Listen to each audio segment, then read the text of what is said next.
On commence au milieu du XIXe siècle. En Europe, la montée des nationalismes met à mal les grandes puissances. Le royaume de Sardaigne, allié à la France, bat l'Autriche-Hongrie et obtient l'unification italienne. La Prusse, qui a des vues sur la Confédération germanique, bat aussi l'Autriche-Hongrie pour former la Confédération de l'Allemagne du Nord. 5 ans plus tard, celle-ci s'allie aux États allemands du Sud pour battre la France et obtenir la création de l'Empire allemand, qui est proclamé à Versailles. Le nouveau pays s'empare aussi de l'Alsace-Lorraine. Pour décourager toute revanche française, l'Allemagne se rapproche de l'Autriche-Hongrie et de la Russie et développe rapidement son industrie et son armée. Au sud-est du continent, des insurrections mettent à mal l'Empire ottoman. L'ennemi traditionnel russe en profite et après une guerre impose l'indépendance d'États balkaniques et s'empare de territoires. Mais la montée en puissance russe est mal vue par les puissances occidentales qui se réunissent à Berlin pour revoir le traité, ce qui fâche l'opinion publique russe qui en veut à l'Allemagne. Cette dernière signe alors une alliance militaire défensive avec l'Autriche-Hongrie. L'Italie se joint ensuite à l'alliance après que la France se soit emparée de la Tunisie qu'elle convoitait. Les trois forment la Triplice ou la Triple Alliance. L'Allemagne, qui est désormais une grande puissance, entame une politique coloniale. Le pays réunit à Berlin les puissances européennes afin d'établir les règles autour de la colonisation, puis s'empare de territoires en Afrique et en Asie, ce qui occasionne tout de même des frictions avec les empires coloniaux britanniques et français. Face à la montée en puissance allemande, la France et la Russie signent une alliance militaire secrète. La France obtient ensuite de l'Italie un traité secret de neutralité, ce qui lui éviterait de devoir gérer un second front en cas de guerre. Le Royaume-Uni aussi voit d'un mauvais œil la montée en puissance allemande, plus particulièrement de sa flotte militaire qui peut faire concurrence à sa Royal Navy. De plus, l'Allemagne se rapproche de l'Empire ottoman, notamment en y construisant une voie de chemin de fer qui reliera Berlin à Bagdad et qui facilitera l'accès au pétrole mésopotamien sur lequel l'Empire britannique a des vues. La France, le Royaume-Uni et la Russie signent alors une alliance militaire et créent la Triple Entente. Le jeu des alliances risque d'entraîner tout le continent dans une guerre généralisée. Les puissances se lancent dans une course à l'armement et préparent des plans militaires. Au sud-est, l'Empire ottoman est affaibli par une révolution. L'Autriche-Hongrie en profite pour annexer la Bosnie-Herzégovine, ce à quoi s'oppose la Russie et surtout la Serbie qui rêve de réunir les peuples slaves du sud. Puis, 2 guerres balkaniques repoussent l'Empire ottoman aux frontières du continent. Le 28 juin 1914, à Sarajevo, l'héritier du trône d'Autriche, François Ferdinand et son épouse, sont assassinés par un nationaliste serbe de Bosnie. L'Autriche-Hongrie accuse la Serbie d'avoir organisé l'attentat. La Russie prend la défense de la Serbie, alors que l'Allemagne, qui est désormais la première puissance militaire au monde, assure son soutien à son allié austro-hongrois.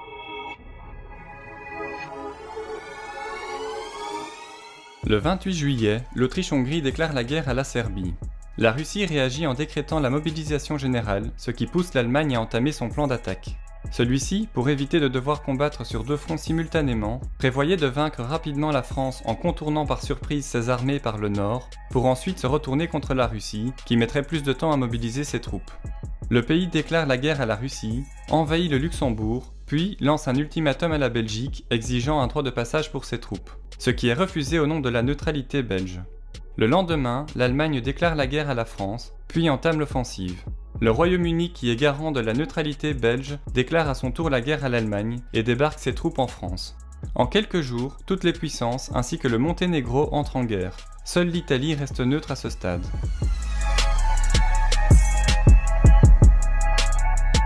En Asie, le Japon, allié au Royaume-Uni, déclare la guerre à l'Allemagne et prépare l'invasion de ses colonies en Chine et dans le nord de l'océan Pacifique. Sur le front de l'Est, les Russes lancent l'offensive plus tôt que prévu par l'Allemagne. Mais ils échouent à s'emparer de la Prusse orientale, alors que plus au sud, l'Autriche-Hongrie bat en retraite. À l'ouest, les armées alliées ne peuvent empêcher l'avancée allemande. Les armées franco-britanniques battent en retraite jusqu'à la Marne, où elles se réorganisent, alors que le gouvernement français fuit la capitale pour se réfugier à Bordeaux. Mais la première armée allemande, qui tient le flanc, se détourne de Paris pour garder le contact avec la seconde armée et continuer l'encerclement. L'armée de réserve parisienne l'attaque plus au nord, ce qui la stoppe net. Une brèche s'ouvre, les Alliés s'y engouffrent, obligeant les Allemands à battre en retraite pour reprendre le contact. C'est l'échec du plan Schlieffen. Le front se stabilise, les 2 camps tentent d'attaquer le flanc adverse et se lancent dans une course à la mer. Pour l'Allemagne, il s'agit aussi d'isoler la Belgique et de s'emparer des ports d'où débarquent les renforts et ravitaillements britanniques. L'armée belge réussit de justesse à rejoindre le front qui se fige complètement. Des réseaux de tranchées sont creusés de part et d'autre sur environ 700 km entre la mer du Nord et la frontière suisse. Maintenant que le front de l'Ouest est figé, les deux camps tentent par tous les moyens de prendre le dessus sur l'adversaire, la guerre devient totale. La puissante Royal Navy impose un blocus naval à l'Allemagne, tandis que des sous-marins allemands sont envoyés dans les eaux britanniques pour couler tout navire. Dans les airs, l'aviation qui a encore une invention récente est d'abord utilisée pour faire des observations, puis les avions serviront progressivement pour des bombardements et des combats aériens. Les Allemands utiliseront des zeppelins pour bombarder Paris 2 fois et l'Angleterre une 50aine de fois. Dans les tranchées, de part et d'autre, des gaz mortels seront utilisés pour attaquer l'ennemi au gré des vents. Derrière la ligne de front, toute la population participe à l'effort de guerre. Les femmes sont notamment engagées dans des usines d'armement. Dans le monde, les colonies européennes et les dominions britanniques sont aussi engagés dans la guerre. Ils s'emparent des colonies allemandes et apportent de gros renforts en hommes sur les fronts.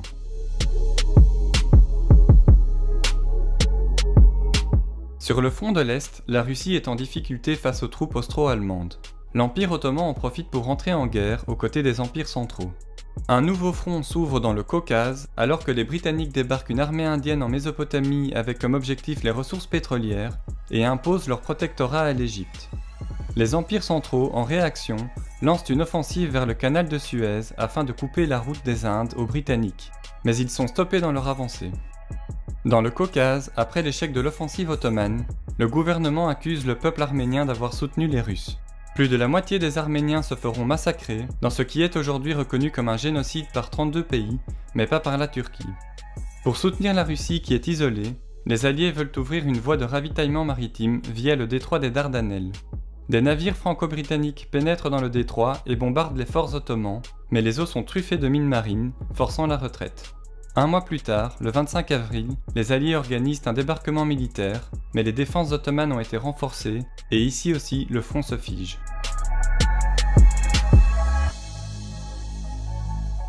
Dans sa guerre sous-marine, l'Allemagne coule le navire britannique Lusitania et fait 1200 victimes civiles, dont 128 citoyens états-uniens.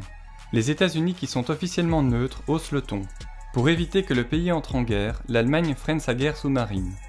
L'Italie, après avoir négocié avec la Triple Entente l'annexion de territoires autour de la mer Adriatique, déclare la guerre à l'Autriche-Hongrie et lance une première offensive autour du fleuve Isonzo. Sur le front de l'Est, les Russes réussissent finalement à stopper leur retraite et à stabiliser la ligne de front.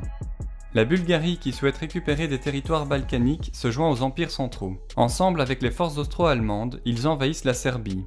En réaction, les Alliés violent la neutralité de la Grèce en débarquant à Salonique des renforts en provenance notamment des Dardanelles où l'échec est complet. Mais il est trop tard pour l'armée serbe qui est débordée et qui doit fuir via l'Albanie. Les troupes sont débarquées sur l'île de Corfou d'où elles seront progressivement ramenées sur le front Salonique. Sur le front de l'Ouest, les Allemands lancent une offensive massive à Verdun. L'artillerie allemande pilonne les tranchées françaises qui résistent tant bien que mal. Au sud du continent, le Portugal, allié au Royaume-Uni, confisque les navires allemands dans ses ports. En réaction, l'Allemagne déclare la guerre au Portugal, qui envoie alors des troupes en France et dans ses colonies en Afrique, où seule l'Afrique orientale allemande résiste encore aux offensives alliées. En Mésopotamie, après la perte de son armée assiégée à Kut, le Royaume-Uni cherche du soutien dans la région. Il négocie secrètement avec la France le partage des territoires ottomans à la fin de la guerre. Les deux soutiennent ensuite une révolte nationaliste arabe qui démarre à la Mecque en leur promettant l'indépendance. En mer du Nord, les flottes allemandes et britanniques s'affrontent dans une des plus grandes batailles navales de l'histoire. Malgré de lourdes pertes côté britannique, les Allemands en infériorité profitent de la nuit pour aller se réfugier dans leur port. Alors que la bataille de Verdun fait toujours rage et que l'Italie est sous pression face à l'Autriche-Hongrie, la Russie tente de soulager ses alliés en lançant une offensive massive qui perce les défenses adverses.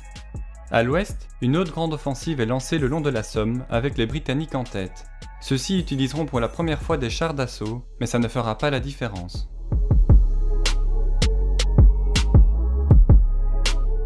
Alors que la Roumanie rejoint l'entente, l'offensive Broussilov à l'est, puis les batailles de la Somme et de Verdun se terminent toutes les trois au prix de très nombreuses pertes humaines dans les deux camps.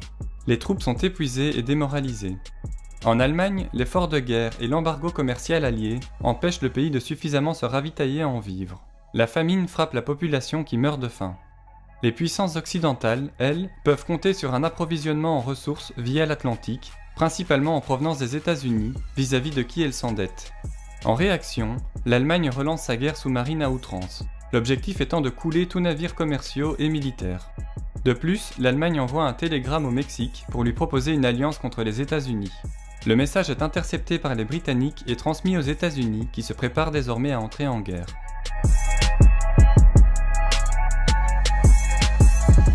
En Russie, l'effort de guerre épuise la population qui se révolte et obtient l'abdication du tsar. Un gouvernement provisoire est mis en place, mais celui-ci choisit de continuer la guerre. Les États-Unis déclarent à leur tour la guerre à l'Allemagne, mais il faudra plusieurs mois pour que les premières troupes rejoignent les fronts. La Grèce, qui est mise sous pression par les Alliés, se joint elle aussi à l'entente. Un peu partout, des soldats épuisés entament des mutineries. Sur le front d'Isonzo, après 11 offensives italiennes similaires qui ont donné peu de résultats au prix de nombreuses vies, le moral des troupes est au plus bas. Les troupes austro-allemandes contre-attaquent et repoussent la ligne de front. Aux portes de Gaza, après une victoire, les armées britanniques s'apprêtent à entrer en Palestine. Pour gagner le soutien de la communauté juive, le ministre britannique Arthur Balfour publie une lettre destinée au Lord Rothschild, membre du mouvement sioniste, promettant un foyer national juif en Palestine.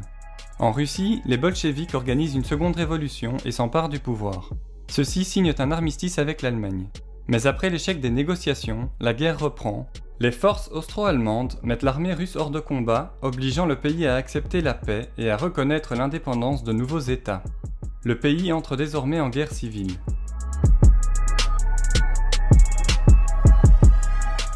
Maintenant que la Russie est hors jeu, l'Allemagne se concentre sur le front de l'Ouest afin de l'emporter avant que les troupes états-uniennes ne renforcent ce front.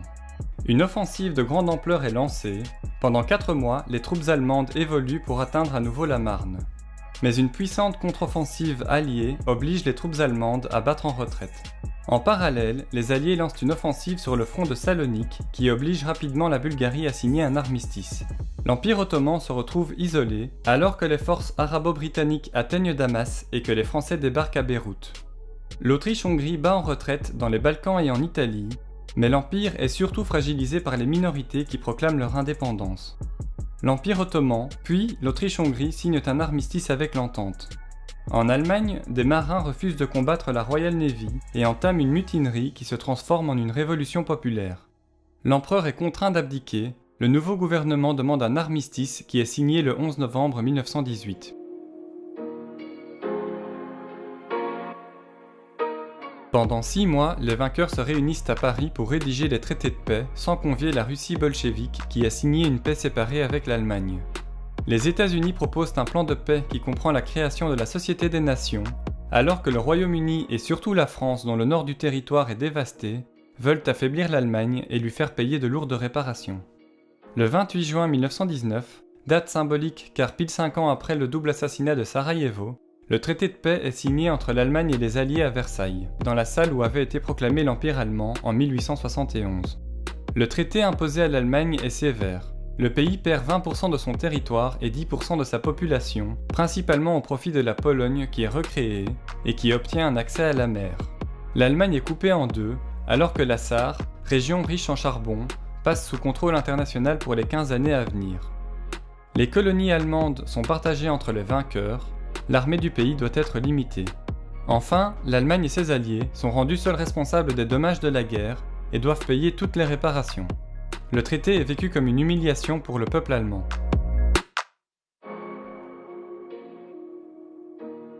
L'Autriche-Hongrie est complètement démantelée. La Tchécoslovaquie est créée, ainsi que le royaume des Serbes, Croates et Slovènes, qui deviendra la Yougoslavie. L'Italie se sent lésée car elle n'obtient pas tous les territoires qui lui ont été promis. L'Autriche, qui est entièrement germanophone, n'a pas le droit d'être rattachée à l'Allemagne. L'Empire ottoman est lui aussi dépecé lors du traité de Sèvres. Le Royaume-Uni a du mal à respecter ses engagements. Le pays a promis des terres aux Français, aux Juifs sionistes et l'indépendance aux Arabes. Les Turcs refusent le traité et reprennent les armes. Ils s'emparent de territoires, puis signent à Lausanne un nouveau traité qui fixe les frontières de la Turquie actuelle.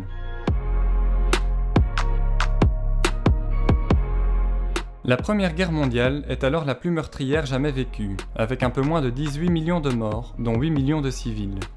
La population, affaiblie, est ensuite durement frappée par la très meurtrière pandémie de grippe espagnole. Économiquement, les puissances européennes sont lourdement endettées, au profit des pays neutres et des États-Unis qui renforcent leur statut de première puissance économique.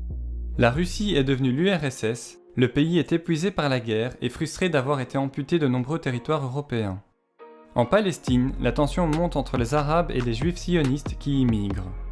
Les nouvelles frontières du continent européen ne respectent pas vraiment les populations, notamment des Allemands se retrouvent en Pologne et en Tchécoslovaquie, ce qui participera au déclenchement de la Seconde Guerre mondiale.